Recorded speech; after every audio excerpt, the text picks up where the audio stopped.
Good morning, ladies and gentlemen. Given a next presentation is actually back on the long-term care. Long-term care seems to continue to be a big problem in the country. A lot of the deaths involved from there. So that's Eddie Carr is going to come back to update us on what's going on there. Remember, this episode is recorded at 11 p.m. Eastern Time, 8 a.m. Pacific Time. It's also on our website if you need it. COVID-19 is changing rapidly still. We've been home since March 17th, and COVID is still wreaking havoc. It's the only way I can put it. So we keep after it, we keep studying it. If you have a question, there'll be a question and answer session at the end. So tap those in and we'll do that. And if we can't reach all of the questions live, we will have them on our website afterwards. Now let's go to the Holden Institute. This is the Holden Institute, Bletchley Park. Current state of litigation, July 30th. We just got news this morning that the U.S. GDP fell by a record-breaking 32.9%. The previous record was 30% in the Great Depression. Now that is just this quarter, and then projected if things don't change for the rest of the year, that would be a for the year issue, but that's compared to the Great Depression.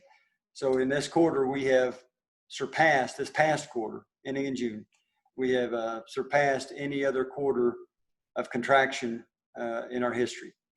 The U.S. has already spent $2.4 trillion on COVID-19 stimulus packages.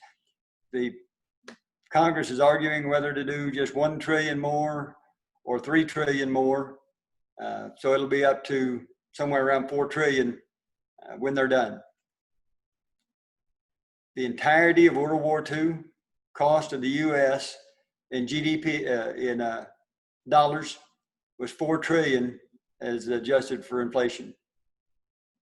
So ladies and gentlemen, COVID will match every penny we spent in World War II and probably exceed it when we're done, and we're not near done.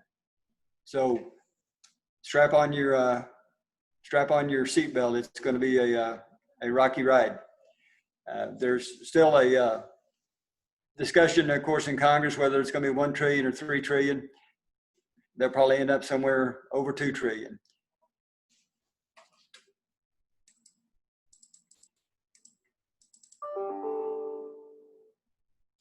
The next is on the COVID-19 deaths per 100,000 inhabitants.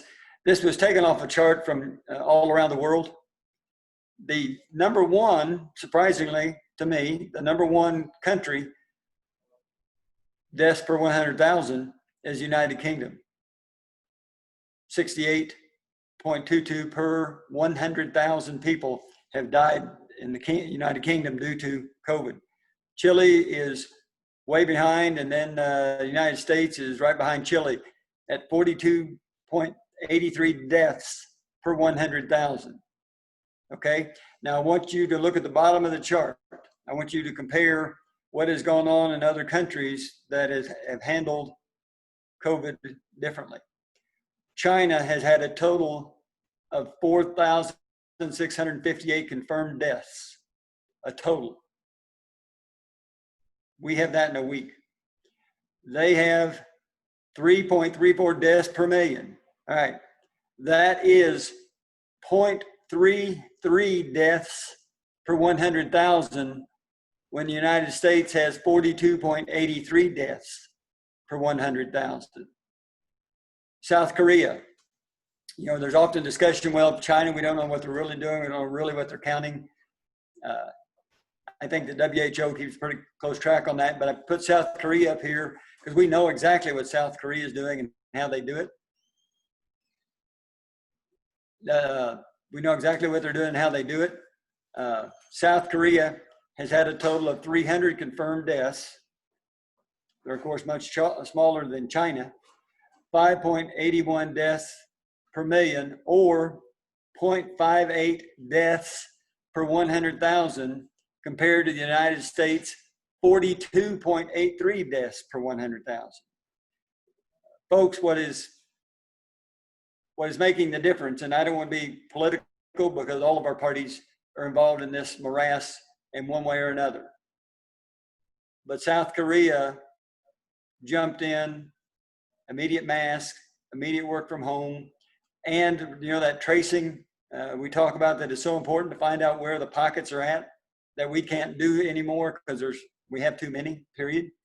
South Korea was all over that, and that's why their deaths per 100,000, 0.58, was almost 1,000% or 10,000% below ours, whatever that percentage is. Next there, JJ. Next, I just want to bring you up to the red zone states as found by, I think the CDC has identified these red zone states as our hotspots. More than 100 new COVID cases per 100,000 in the past week. I don't know what your state you're in. If you're in the Northeast, so far you're remaining happy. If you're in the South, you're in trouble. If you're in Oklahoma, you're in trouble. If you're in Texas, you're in trouble. Florida, you're in trouble. California, you're in trouble. That's 3 of our biggest states right there. Note that virus deaths toll in the U.S. has now exceeded 150,000. Total new cases are 4.3 million. This goes directly to our point today. Approximately 40% of those deaths, 40% of the 150,000 came from assisted living facilities. That's why this is a very important subject and should be important for any insurer or nursing home in the business. It is still a catastrophic situation. Thanks, JJ. I'd now like to introduce you to Eddie Carr. Eddie is the manager for our firm for all of Oklahoma. He's the managing partner for all of Oklahoma, and he's a 20-some-year lawyer, graduated from OCU in Oklahoma City.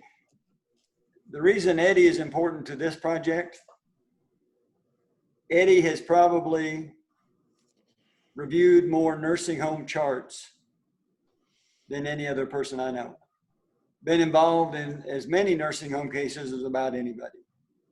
If anybody knows long-term care, frontwards and backwards, that's Eddie. So Eddie, welcome aboard today. And also Alisa. Hi, Alisa. Hello, Steve. How Hi, are Steve. you? How are you? Doing good, thank you. Oh, by the way, congratulations on Tulsa University picking up your article to publish on COVID. Thank you. Very exciting. That's massive, and that's supposed to happen in January. It'll be published. The official publication, I believe it's the first week of February that the journal is going to come out. Great. But for folks listening in, that's already up on our website as far as the actual article, and she also takes great pains to keep it fresh and keep it updated. But a lot of the stuff that is in there, and that's why our article was picked up, it was prescient from the beginning and still remains relevant to this time. And Tulsa University thinks it'll be relevant for their law review even come January. Alisa is an MBA also, very impressive. She was law journal editor at TU, but there was no favoritism in TU picking up the article. That was just their panel was coming up, and they're one of several that asked about our article. We only wanted to go with one, and since we didn't hear back from Harvard, we accepted TU's offer. So congratulations again, Alisa. Thank you. All right, gang. We will let Eddie. I'll let you and Alisa take off on your presentation. Thank you, Steve. I welcome all you folks for being here today. And 3 hours ago was stormy Tulsa, now beautiful sunny Tulsa. Our last COVID-19 webinar related to long-term care facilities was April 29th of this year, right at 3 months ago. I'm sure you all feel like nothing's happened in long-term care since then related to COVID-19. That's a joke, of course. Lots has happened since then. Things on the long-term care front have changed a lot, not only in terms of how the pandemic has been dealt with by those facilities, but also in how CDC and CMS have tweaked their suggestions and guidelines for these facilities in an effort to help cut down on the number of new cases within the facilities. Back in April, when we last had our webinar on this topic, at that time, over 51,000 cases of COVID-19, including staff and residents, were being reported at LTC, not deaths, cases. At that time, over 10,000 people in total had died as a result of COVID-19 in the U.S.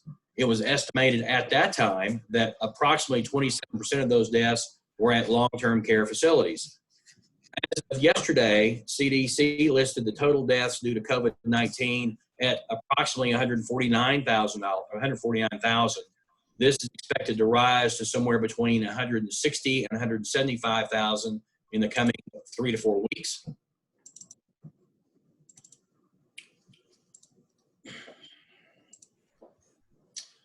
Recent numbers clearly show a trend upwards in death statistics as they relate to long-term care facilities.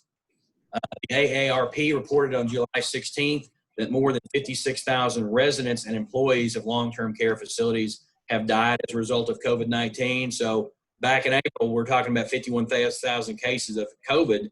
Now you're talking about 56,000 deaths related to COVID as they relate to long-term care facilities. It's now estimated that across the U.S., approximately 45% of all COVID-19 deaths are long-term care facility related. Steve told you earlier, 40%. It depends on what your source is or what that number actually is. In some states, such as Minnesota, Rhode Island, and Pennsylvania, the death toll in nursing homes is estimated to be 80% of all COVID-19 deaths in the state. If you've been following COVID statistics, you know the death rate fluctuates daily, as does the total number of deaths, depending on which source you choose to believe. So Eddie, since we first discussed this in April, it seems like there has been a trend in some states in regards to granting immunity to nursing homes and healthcare providers for COVID-related deaths. What is the status of that in the country right now? That trend continues among the states. When we last reported, this was back in April, we had 6 states that had already passed either legislation or through an executive order that granted immunity from COVID-19 suits specifically to long-term care facilities. At that time, we also had another 5 states, again through either an executive order or legislation, that had granted immunity to quote-unquote healthcare providers, typically referring to long-term care facilities. If you read some of those, I believe they're arguably covered, and I think that was the point of it. As of June 5th, 2020, and I realize this map, and I'm going to show you, is a little old. At that point in time, 21 states had taken some form of action to limit COVID-19 liability of healthcare providers.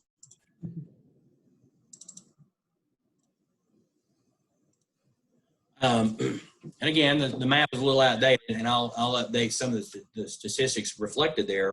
At that time, you had 9 states currently expressly providing immunity to long-term care facilities. That was up from 6 in April. We now have, as of yesterday, 15 states currently providing immunity from suit to quote-unquote healthcare providers. That was up from 5 in April. According to this map, we had another 7 states that had legislation pending in early June to address this issue. Since then, 3 states, Kansas, Wyoming, and Iowa, have all passed legislation related to healthcare providers, and that legislation has been signed by the governor. Colorado is also on this map in early June. It's my understanding, or from what I'm reading, Colorado probably will not take that up this summer. Interestingly, the states are dealing with the immunity they're providing in slightly different ways. Virtually all states provide some type of immunity to healthcare providers and or long-term care facilities for the care they provide. Other states are going an extra step and actually adding immunity to the officers and directors of those facilities as well, presumably to try to protect against claims that management should have provided more money, more PPE, more staff, etc. to help halt or at least prevent the spread of additional COVID-19 cases in those facilities. A review of these, at least some of these state immunity waivers, seem to suggest that the immunity from liability isn't blanket, and it will only be provided to the facilities under certain circumstances. Most of these are pretty universal. First of all, they require that the care being provided was actually due to COVID-19 and not pressure sores or something else that you commonly see in long-term care facilities. That the care was being provided in good faith, which seems kind of like a no-brainer, but believe it or not, some of the states have written that in there. The care was provided during the COVID-19 state of emergency. In other words, care being provided before or after the state of emergency is declared, or after the state of emergency is dissolved, whatever the right term may be. That care is not going to be covered. Finally, the care that was provided has to be absent willful misconduct and gross negligence. Of course, as we all know, this is just going to lead to every petition in these states that's filed automatically claiming that there was gross negligence involved to get around that particular provision in the immunity statute or executive order. These waivers likely won't provide protection to a facility if it can be shown that the facility had staffing problems before the pandemic, if it had problems with its infection control before the pandemic, et cetera. In fact, the GAO reported in 2019, they found that 82% of nursing homes, not just long-term care facilities, nursing homes, which is in excess of 13,000 facilities across the country, had been cited for infection control problems. So the claim going to be by a plaintiff is it doesn't matter whether the state gave you immunity or not, you had deficient infection control policies in place before the pandemic and you were actually cited for it. You didn't do anything to your infection control policy after being cited. No wonder you have a problem in your facility with COVID-19 infections and death. So Eddie, you know, when it comes to these waivers, what we're seeing right now, have we actually seen any COVID-19 related deaths come forward in terms of a lawsuit against a long-term care facility? And how is it going defending those if so? Oh, of course not. Of course we have. Suits were being filed within weeks of this pandemic being noted. These suits continue to increase in number and the variety of allegations continue to expand. And that's true even in these states where immunity has been granted either legislatively or otherwise. One of the more noteworthy states where a lot of litigation is currently going on is the state of New Jersey. You may recall from that map, although I didn't point it out, New Jersey, the really early states that passed immunity legislation for healthcare providers without necessarily directing that immunity towards long-term care facilities. Claims being made in New Jersey are that there are 2 state-run veterans nursing homes, and the claims are that they had excessive rates of infection and death. And New Jersey, by the way, is one of those states reporting that nearly half of its state-related COVID deaths are nursing home related. As of mid-June of this year, 28 tort claim notices had been filed with the state of New Jersey related to these veterans nursing homes. Claims include allegations of gross negligence, as I pointed out earlier, and frankly, just basic incompetence in the running of the homes themselves in the face of the pandemic. The lawyers in those cases, of course, are all claiming that each of those cases are worth in excess of $5 million. Go figure.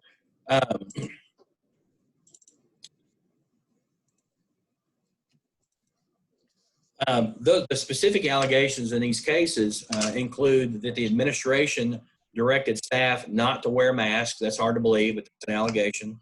That the facilities did not prohibit residents from congregating in common areas. Claims that the facility allowed infected staff to continue to work. Allegations that the facilities prevented staff from having access to personal protection equipment or PPE.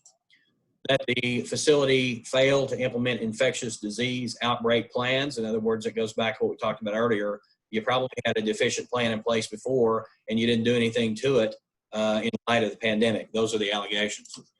That the facility failed to segregate infected residents from the rest of the facility. Again, that's something we recommended early on in the last webinar.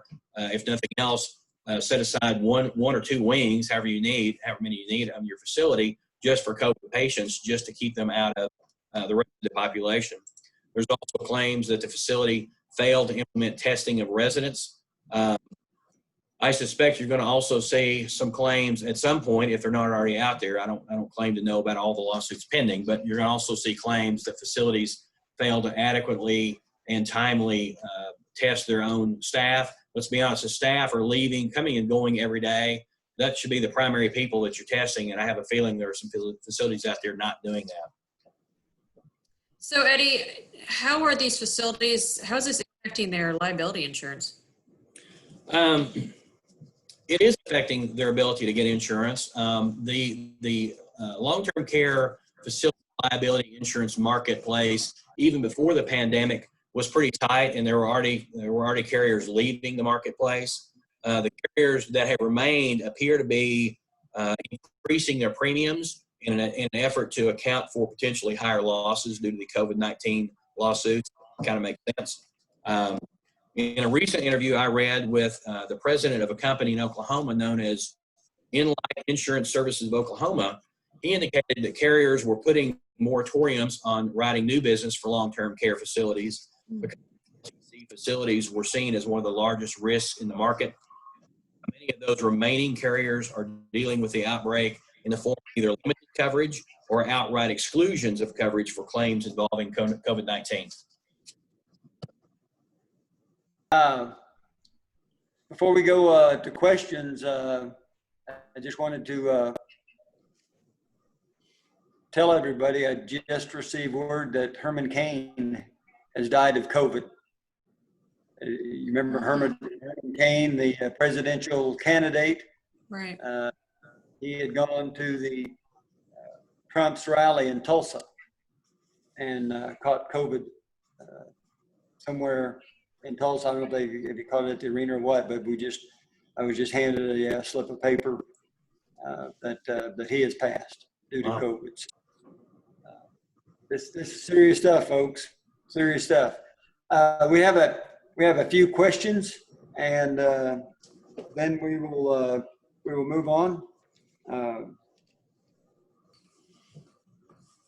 Eddie, this is the question for you. Is there any talk about immunity on a federal level? There is. Both the House and Senate, primarily the Senate, have been talking about for at least a couple of months adding in some sort of federal immunity provision in any additional COVID-19 stimulus package. I don't think there was anything in the first one that they passed. There's been talk for quite a while about putting it in this next one. I actually saw part of an interview with Mitch McConnell last night. You mentioned this earlier too, Steve. You got the Democrats at $3 million, and you've got the Republicans at $1 million.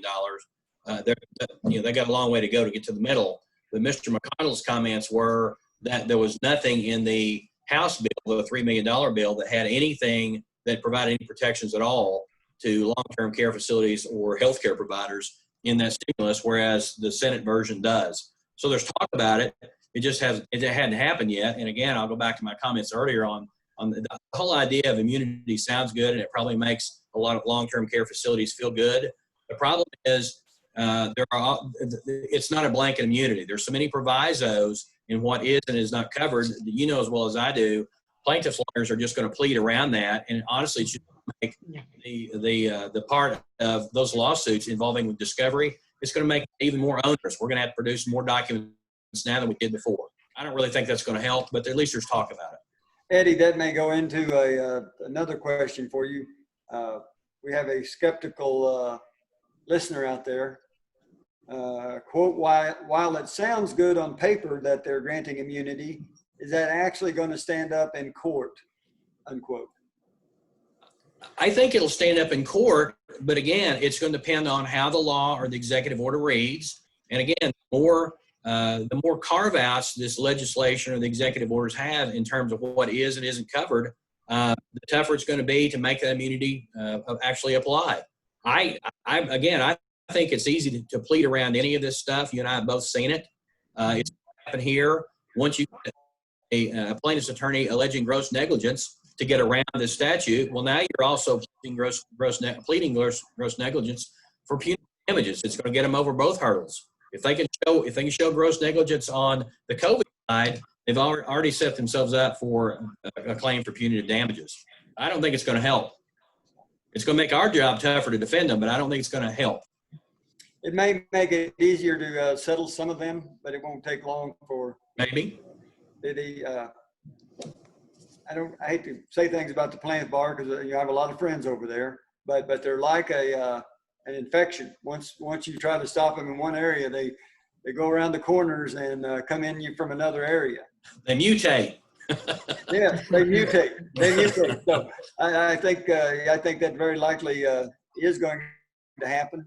I agree with you. I don't think the immunity, at least I don't know what you think, but I don't think the immunity at the end of the day, unless it is a blanket 100% immunity, which will never fly through Congress.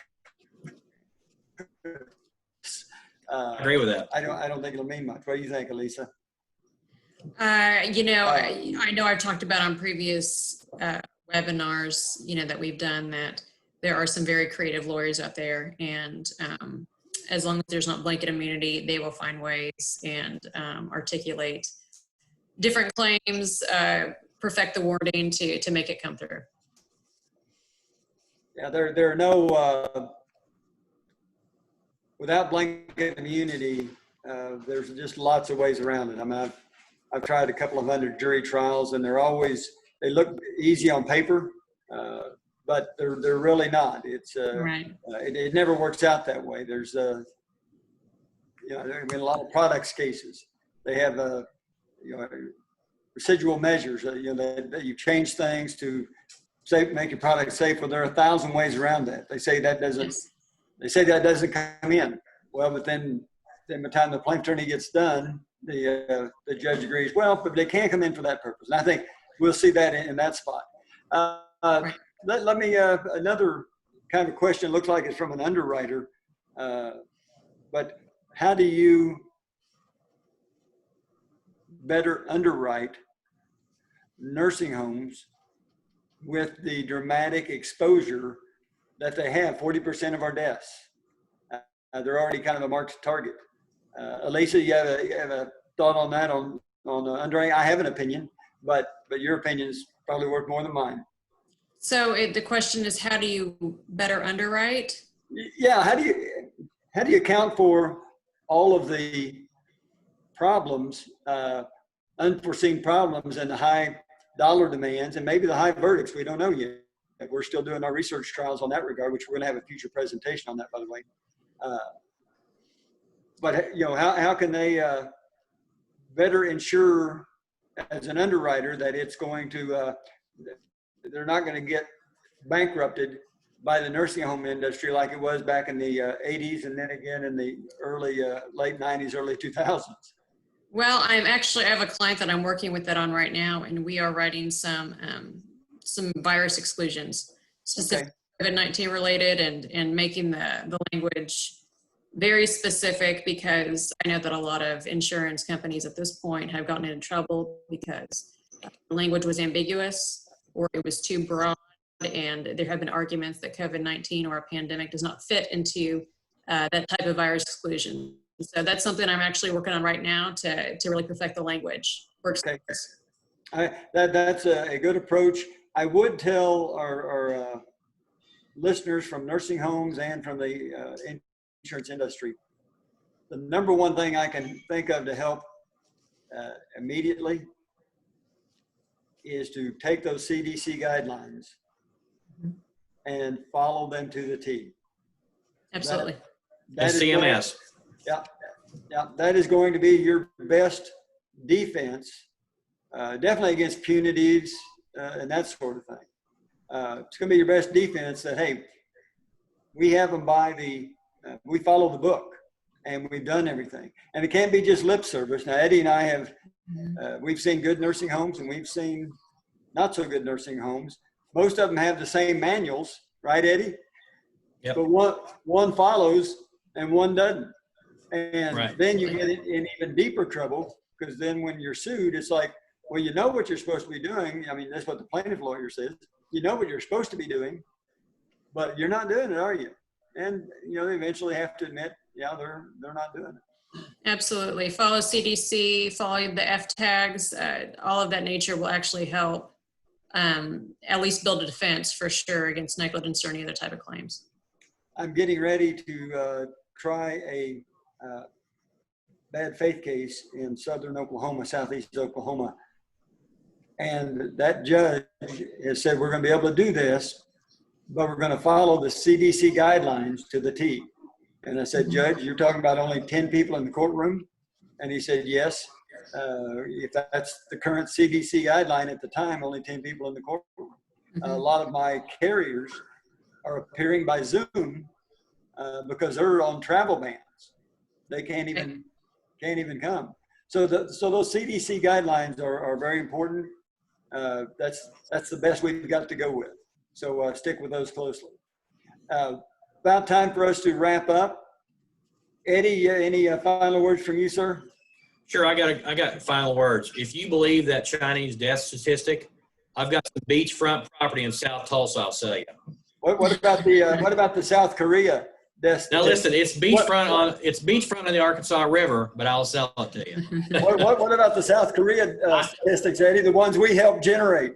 I find that one difficult to believe as well, but they handle it completely different than we did. Well, and I don't want to get too off into a tangent here, but the Chinese, the Japanese, the South Korean cultures are much more attuned to wearing masks, to social distancing. I would say it's a part of their culture, but it's not so foreign to them. I mean, you look at the 4th of July parties, the rock concert that they had out on Long Island just this last weekend. You won't see those things in South Korea. So it is a treatment deal, and they had a way to do it. And our deal isn't to say we shouldn't necessarily say we're going to do it different. I think we need to see what works, and we need to follow it. But that's getting off into another presentation that probably should belong on Nightline or CNN. I don't know.